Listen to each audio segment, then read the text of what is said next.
Puis donc au matin, elle a fini son tour et là encore une fois, j'ai dû demander 3 fois des antidouleurs, on me les a jamais donnés. C'est Alex qui m'a donné un de ces Dafalgan. Par contre, là, on a eu une infirmière qui parlait pas du tout anglais. La dame habillée en rouge. Mhm. Elle parlait pas du tout anglais. Par contre, elle, je l'appelais pour me donner des antidouleurs. Bah, elle arrivait avec l'antidouleur, aucun souci. Alors que les autres, je sais pas. Mais alors, faut savoir que quand on était en post-op, tout de suite en post-op dans la salle de soins intensifs, on nous a pas donné de trucs pour appeler les infirmiers. Et à un moment, j'ai dû appeler quelqu'un parce que j'avais trop la nausée, j'ai dû crier. Toi, t'étais en salle d'op. Moi, j'ai dû crier pour avoir une infirmière, tu vois. Ah ouais, pas mal. Donc, admettons, notre pièce, elle est ici et la salle d'infirmière, elle était juste ici derrière. Donc, nous, on gardait la porte ouverte et il y avait les lumières tout le temps allumées. Enfin, moi, je n'ai pas compris comment on est censé se reposer en post-op alors que c'était pas possible. C'était pas possible et il parlait tout le temps, il parlait super fort dans les pièces à côté. Enfin, Putain, c'est vrai ça. ouais. Mais en fait, je sais pas si t'as remarqué, mais à côté de la chambre, c'était la salle de repos des infirmiers. Oui, c'était juste derrière nous, en Ouais, fait, c'est c'est ça. ça. Donc en fait, moi j'ai dû gueuler pour avoir une infirmière et tout, et après j'ai demandé si on pouvait pas me donner un bouton et tout. C'est pour ça que bah, quand j'ai fait ma crise d'autisme, de toute façon, je pouvais appeler personne. Voilà. Et alors après, dans la chambre, qu'est-ce qu'on avait? C'était un bête téléphone où on tapait un numéro et on avait les infirmiers. Et alors à 5 heures du matin, j'ai essayé d'avoir les infirmiers pour avoir un truc contre la nausée. J'ai réussi à avoir personne sur un des numéros. On nous a donné 2 numéros. J'ai réussi à avoir quelqu'un sur le deuxième. Et c'était la bonne infirmière qui effectivement est venue nous aider. Mais voilà, c'était complètement du n'importe quoi. Maintenant, on nous a donné nos antibiotiques à prendre et un autre médicament que je sais pas trop ce que c'est. Et on nous a pas donné d'antidouleur, on nous a dit d'aller on nous a dit d'aller en pharmacie les acheter. Donc voilà. Et on a été forcé d'aller faire des courses parce qu'en fait, ce qui s'est passé, c'est que le chirurgien nous avait dit qu'on pouvait rester là jusque lundi. En fait, le chirurgien nous avait dit ça au mois d'octobre, quand on est allé faire notre rendez-vous préopératoire. Mhm. Ensuite, j'en ai rediscuté avec l'assistante pour être sûr que tout ça était ok.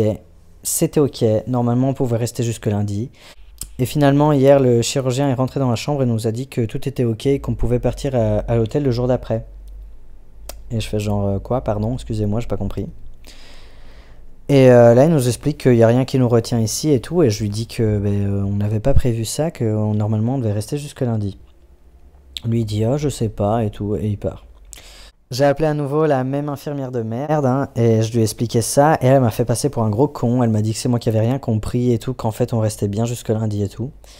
1 heure après, il y a de nouveau le chirurgien qui est venu, et finalement c'était bien ça. Donc en fait, il voulait nous faire payer 180 € pour 2 par jour pour rester à la clinique. Et il a dit qu'il faisait bien, enfin qu'il voulait bien faire un prix pour nous, et qu'on passait à... Non, c'est pas ça. En fait, ils voulaient nous faire payer 80 € par tête de pipe par jour à l'hôpital. Voilà, Mais ils pouvaient faire un prix à 120 € pour deux. Donc ce qui revenait à 60 pour chacun. pour chacun. Ouais. Voilà. Et quand on en avait discuté avec Alex que le chirurgien revienne, on avait décidé qu'on préférait nous-mêmes revenir à l'Airbnb vu la façon dont on était soigné sur place. Et on a discuté avec la dame de l'Airbnb et elle nous a dit qu'il n'y avait pas de problème pour qu'on revienne. Donc c'est ici que je suis en train de filmer la vidéo en fait. Et aujourd'hui, bah, on a passé juste la journée à attendre de quand est-ce qu'on pouvait partir. Et en fin de compte, moi on m'a changé mes pansements 2 fois aujourd'hui, Alex une fois. On a changé l'entièreté de mes pansements, en fait même le bandage que j'ai autour du pénis. Ça m'a fait relativement mal, je m'y attendais pas du tout à ce qu'on me le change parce qu'on me l'avait pas changé le jour d'avant. Mais Alex on lui a pas changé. Non. Par contre on nous a retiré nos drains sans prévenir. Je pense que c'était mieux. J'ai rien senti. Moi si. Enfin, moi, j'ai rien senti. Moi je l'ai bien senti d'ailleurs, je sais que je suis encore en train de saigner de là où il y a le trou. Mais voilà, en soi ça se passe mieux. Donc oui, comme j'ai dit, donc on est venu dans l'Airbnb, on a été forcé d'aller faire des courses, qui pour moi n'a pas été très facile. Je sais que maintenant j'ai du sang au niveau de la sonde urinaire. Et en parlant des sondes urinaires, en fait, pour pas nous laisser avec un gros sachet partout, on nous a donné un espèce de bouchon qu'on met sur la sonde, et comme ça on peut vider notre sonde quand on veut, ou plutôt quand on sent que notre vessie est pleine, ce qui pour moi est mieux parce que du coup on regagne un peu de contrôle sur notre vessie. Et pour le soir, on a donc un sachet. Voilà. Faut aussi savoir que quand on a dû partir de l'hôpital, l'infirmière de merde était très très contente qu'on se barre. Elle nous a donné deux gros flacons comme ça de sérum physiologique, sans rien nous dire en plus, hein. Moi, c'est juste l'assistant qui nous avait dit que s'il fallait, on pouvait changer nos pansements. Si par exemple, moi j'avais trop de sang qui coulait ou du. Comment j'appelle ça? De la lymphe. Mais on nous a pas donné les compresses. Voilà, donc l'infirmière de merde, en fait, elle s'en battait complètement les couilles. Elle est même pas venue nous voir le dernier jour et tout, alors que bah, elle parlait anglais. Mais voilà.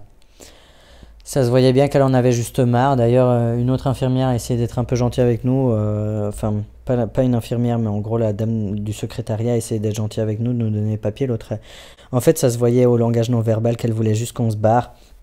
Et la secrétaire, elle a pas trop compris parce que, enfin, ça se voyait à sa tête qu'il y avait genre une qui fait je vais faire ça pour vous, comme ça c'est plus simple. Et l'autre elle fait mais non, arrête, vas-y, ils sont en train de se barrer, laisse-les se barrer, c'est plus simple pour nous. Et l'autre elle fait mais ça va, j'essaie juste de les aider. Enfin, entre elles deux, il y a même eu une dispute à cause de ça. Et en fin de compte, il y a un mec qui est venu nous accompagner en voiture jusqu'ici, donc. Pour qu'on se barre, tout le On monde est nous là a bien pour nous aidés, aider, ouais. hein, mais quand on est sur place, ils s'en foutent complètement. On venait vérifier notre tension 3 fois par jour, alors que moi, à chaque fois que j'étais à l'hôpital, c'était toutes les 2 heures. Bon, Alex, ça n'a jamais été comme ça dans les autres hôpitaux, mais moi, j'ai trouvé ça complètement délirant. C'était complètement du n'importe quoi. Mais je pense que ce qu'il y a aussi, ils voulaient qu'on se barre parce qu'on se laisse pas faire en fait, tu vois. Ouais. Donc voilà. En fait, j'en avais parlé aussi avec ma mère et ma mère est d'accord avec moi. Il y a des endroits en Europe où quand on se fait opérer, il faut vraiment être là avec sa famille pour que la famille puisse pousser les infirmiers et tout à prendre soin de nous. Mais ici, il y avait que nous deux et moi je gérais tout pour deux, mais on nous a traités comme des grosses merdes, quoi. C'était horrible. Je pense qu'on est tous les deux beaucoup mieux ici. En fait, on se sent mieux, plus à l'aise et on peut prendre soin de nous, manger quand on veut, manger ce qu'on veut aussi. Enfin voilà. C'est toujours un peu compliqué de s'asseoir et de se lever. Faire les courses a été difficile pour moi, je pense aussi pour Alex, mais il fallait quoi. Mais on est mieux Maintenant, ici. c'est pas ça, la dame de l'Airbnb, elle a l'air très gentille et Ouais, elle est prête à nous aider, quoi. ouais, ouais. Non, on a vraiment une dame super chic. Ça, c'est fantastique. Et donc voilà, ce sera tout pour cette vidéo. J'en ferai une autre demain si jamais, s'il y a des nouvelles. Et voilà. J'espère que elle vous a plu, même si elle est très longue. Je suis désolé, mais voilà, on a beaucoup de choses à raconter. C'est un petit peu notre parcours du combattant. Par contre, je suis pas d'accord avec certaines personnes qui vont dire qu'il faut souffrir pour que ça se passe bien, afin que en gros c'est normal qu'on soit pas bien traité et tout ça. Non, je suis pas d'accord. Je suis pas d'accord du tout. Alors là, surtout pour, Qui a dit ça? il y a des gens qui me l'ont dit. T'inquiète, Qui? je vais pas te dire. Mais ouais, voilà. Donc, je suis pas d'accord avec ce genre de truc. Pour moi, quand on est hospitalisé, on a le droit à avoir des soins corrects et tout ça. D'ailleurs, vous devez pas vous attendre à avoir des soins de merde. C'est pas normal si vous avez des soins de merde. En fait, si, je comprends ce qu'ils veulent dire. Tu peux souffrir pour avoir ce que tu veux. Oui, c'est normal qu'on ait mal. Mais les soins, ils sont censés être là. Ça Ouais, n'a ouais. rien à voir avec le fait de souffrir. Ouais, souffrir dans le sens Physique, je suis ouais. d'accord, ouais, mais pas dans le sens des soins comme ça. Non, ça, c'est pas possible. Voilà. À demain, peut-être. Les petits chocolats. Allez, on croise les doigts pour que ça ait fonctionné cette fois-ci.